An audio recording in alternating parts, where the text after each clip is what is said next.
Hey kids, and welcome to Tier 1 of the Ethiopian History Iceberg. I've been wanting to make an iceberg video for a long time, and now that it's summer break, I finally got around to doing it. So this video will just cover the topics in Tier 1 of the iceberg. I'll be making videos in the future where I cover the other tiers as well. Let me hit y'all with a disclaimer real quick and say that this iceberg isn't a finished product. And if you guys have any ideas that you want me to cover on the iceberg, head to my Twitter and let me know over there. I'll put a link in the description. Follow me while you're at it, s'il vous plaît, I need the clout. Without further ado, نجمر.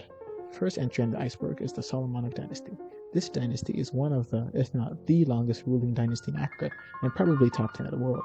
It ran for almost 800 years from 1270 until 1974. This one family has produced some of Ethiopia's greatest leaders in general. People you'll meet later on the list like Teddy Bear and Susenyos all come from this one family. Needless to say, if you know anything about Ethiopian history, is that the Solomonics were on top. Always. Kinda.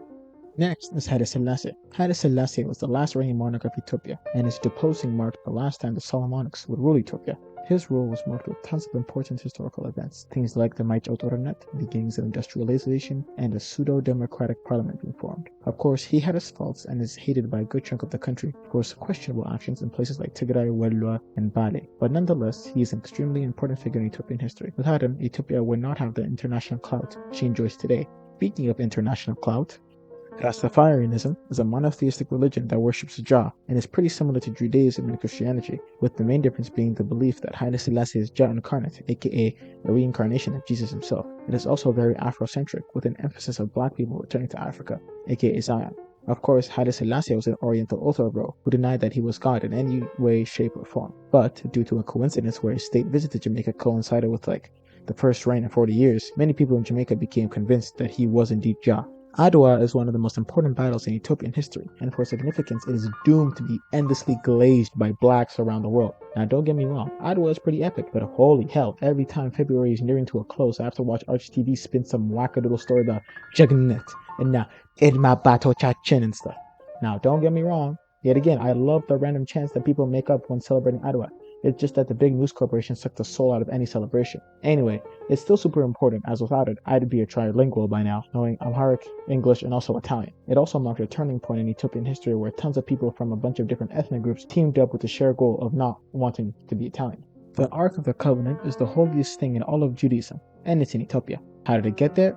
Well, according to an ancient legend that will come up later on the iceberg, the ancient king of glorious Ethiopia took it and used some devil fruit power to teleport it all the way to Aksum. I'll tell the full story when I get to the entry about the Kuranagast. Anyway, nowadays it's chilling in the Aksum Zion church and no one is allowed to go in and check on it, otherwise their faces will melt off like that one Indiana Jones movie or something. Although there is a virgin monk who walks around the perimeters to make sure no one has any funny ideas. The Maic Autorinat, also known as the Second Italo-Ethiopian War, lasted from 1935 until 1937 and resulted in the occupation of Ethiopia until 1942. This occupation is why you can find Italian architecture in places like Piazza and Selva, and also why there's a ton of Italian loanwords in Amharic. Things like Mekina, Borsa, Acetwa, Salata, Kalsi, ወዘተረፈ. Actually, the Maic war led to the colonization of Ethiopia. While I understand why one would believe this, the general consensus is that it was indeed an occupation. I mean, you wouldn't consider Vichy France to be a colonization, would you? This war saw both sides commit dubious acts, like the Italians using mustard gas and the Ethiopians using dum-dum bullets. The war and all the money Italy sunk trying to subdue the country, which mind you was like 3 billion lira a year, severely hurt Italy's ability to perform in World War II.